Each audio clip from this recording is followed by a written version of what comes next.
The purpose of this video is to instruct the user on how to make basic measurements using the tools found in CubeVue software. This video was recorded using CubeVue version 2.8.09. Most of the tools that are demonstrated in this video are also found in earlier versions of CubeVue as well. The tools used for the most common measurements in CubeVue software are found in the main toolbar just to the right of center.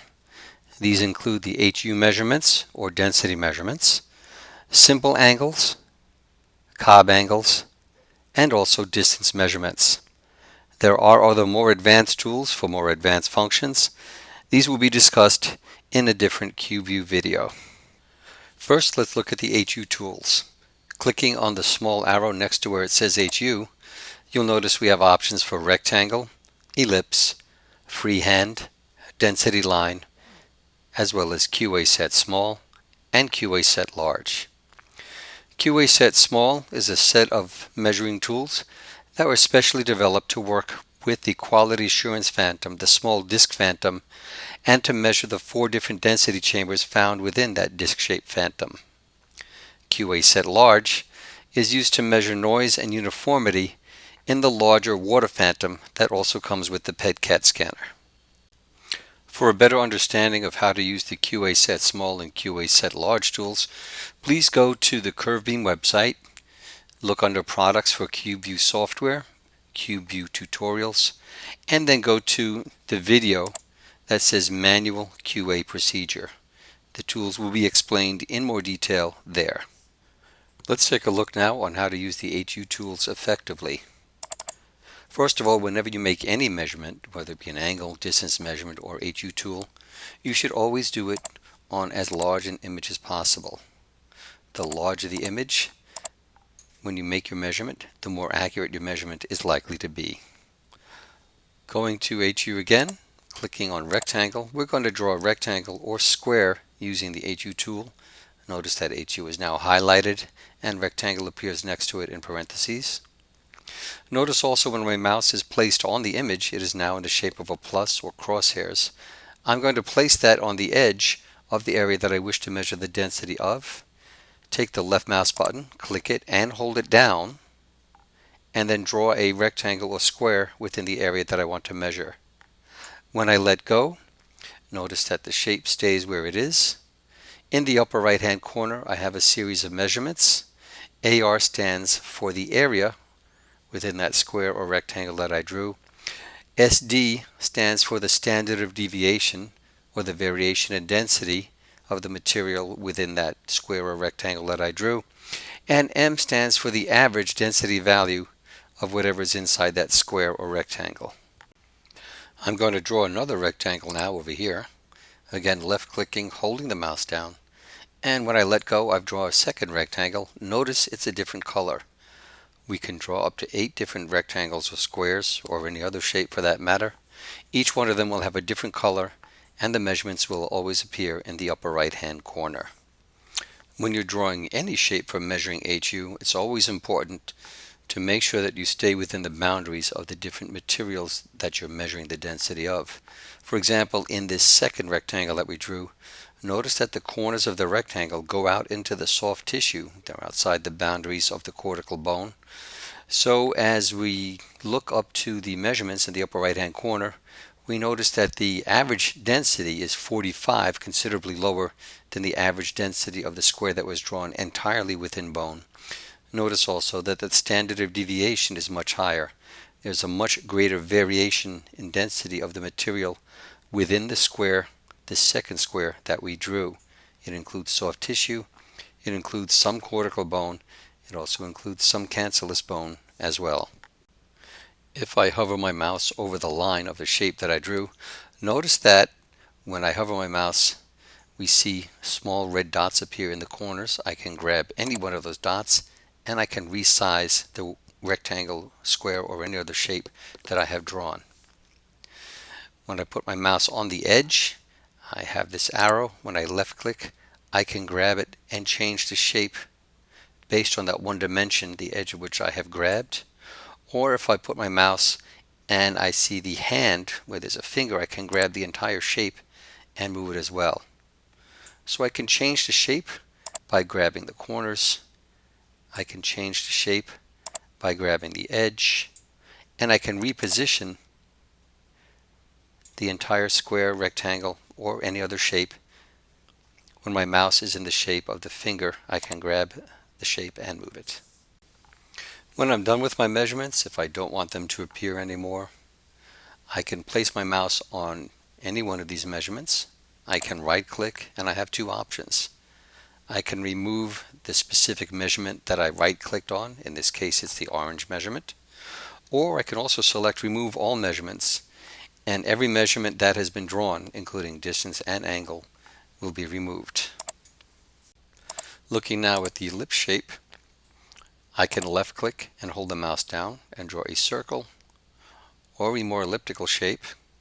I can make it larger or smaller by continuing to drag the mouse around while holding the left mouse button down. When I let go, I do have my density values appear in the upper right hand corner. I can draw multiple ellipses or circles. When I place my mouse on the edge of the shape, I have a single red dot that I can now use again to adjust the shape or size after the fact. And I can also grab the object again and reposition it when I have the shape of the single finger grabbing the edge.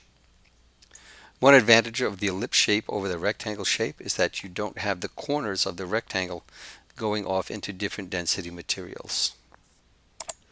Looking at the freehand option, I'm going to left click and hold the left mouse button down, and as I move the mouse, I'm drawing a line. When I let go, the first and last points will connect to complete the shape. My measurements again will appear in the upper right hand corner. I can draw up to 8 different color shapes. When I hover my mouse, I don't have any dots where I can change the shape, unlike drawing the rectangle or the ellipse, but I can still move it slightly to reposition it if necessary. Finally, under HU, looking at density line, I am now going to left click and draw a line. Notice that I can change my ending point in different directions until I'm satisfied. When I let go, I can still grab the line and move it using just the arrow shape now. My measurement now is in the lower left hand corner, not in the upper right hand corner. And this is drawing a histogram graph of the different density materials that this line is passing through. Notice that we have a couple of spikes in the line as it passes through some more denser cortical bone. One thing to notice is that whenever you draw a second density line, it will automatically delete the previous density line. Only one density line can be drawn at a time.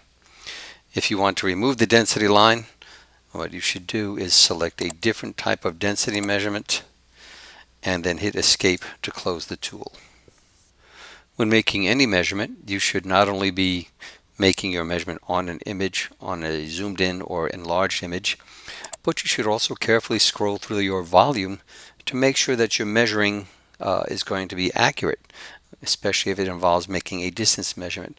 For example, looking at this joint space here, notice as I scroll through the volume, it's readily apparent that this distance measurement is going to be different depending on where I am in the volume. If we wanted to make a distance measurement here, however, looking at that maximum space, I'm going to select distance. I'm going to left click, hold the mouse button down, and then I'm going to click a second time to end the distance measurement. This measurement, like most of our others, will appear in the upper right hand corner. When it says D, that means we're looking at a distance measurement of 3.61 millimeters. When I hover my mouse, notice there's 2 red dots. I can also adjust the length of the measurement after the fact. Notice now that the measurement is slightly shorter. As with the HU measurements, I can draw up to 8 different color measurements. They will all appear in the upper right hand corner. And again, I can right click on any one measurement and remove it or all measurements at the same time. Let's take a look at some angle measurements now. Again, angle measurements, like any other measurement, are preferably made on an enlarged image. Clicking first of all on where it just says angles, a simple angle measurement is 3 clicks. 1 click to start, a second click to form the apex, and then a third click to end the angle measurement, which appears in the upper right hand corner. We can make up to 8 measurements, each one a different color. And when you hover your mouse, notice that you can either shift the entire angle or you can adjust any one of the 3 points, beginning, middle, or end, by grabbing the red dot. Now, to evaluate cases of hallux valgus and similar conditions, I might want to use a Cobb angle measurement again. So let me quickly prepare the image. I'm going to X, Y, Z rotate. I'm going to run my yellow positioning lines parallel to the second metatarsal. Come up. Yes, I'm running pretty parallel to them. I am then going to make my slab thicker. Now, the thinner the slab, the sharper the image. I'm going to make it just thick enough so I can see the bones in question. I'm also going to switch from MIP to radiographic mode and make a bit of window level adjustment. And I'm also going to zoom in and reposition before I start making my measurements. Going to my Cobb angle options, I have simple and correlate, and I also have templates to create those two as well. Clicking on simple for an intermetatarsal angle measurement, I'm going to place my first click here and let go. My second click on my first metatarsal. Go to my second metatarsal, third click, and fourth click. A total of 4 clicks altogether. My intermetatarsal angle, or Cobb angle measurement, 15 degrees, is in the upper right corner where all my other measurements go as well. Hovering my mouse over any one of these lines, I can see those red dots at the end, so I can adjust the length or position of any one of these lines. I can also grab the entire line. Looking for that black arrow, I can left click and drag the entire line, or I can move the entire angle if I have the single pointing finger. I can also rotate the entire angle at the same time, as opposed to adjusting point by grabbing this red circle that's between the 2 lines.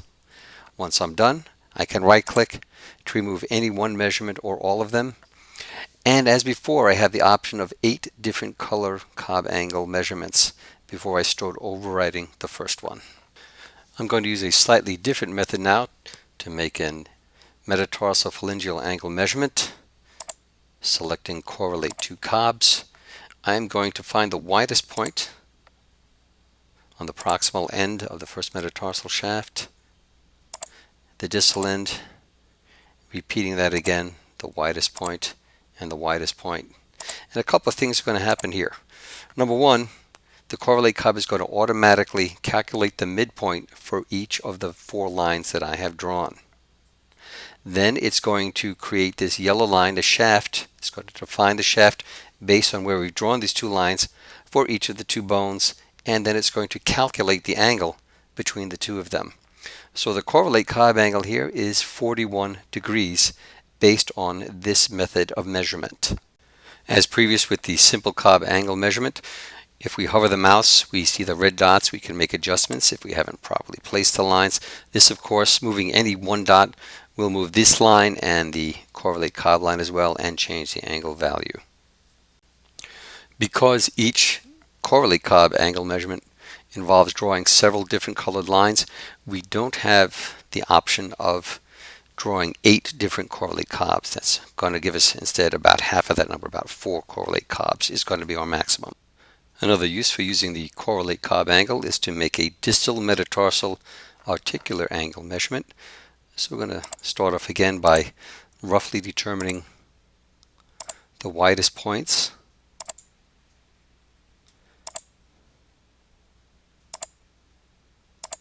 And then looking at the resulting angle measurements. Again, we can adjust the line slightly if we don't feel that it's properly positioned by adjusting the red dots that are the endpoints. This video tutorial was recorded using CubeVue version 2.809. Many of these features are found on earlier versions of CubeVue as well. If you would like to upgrade to CubeVue version 2.809, please be sure to contact CurveBeam technical support to arrange for an appointment.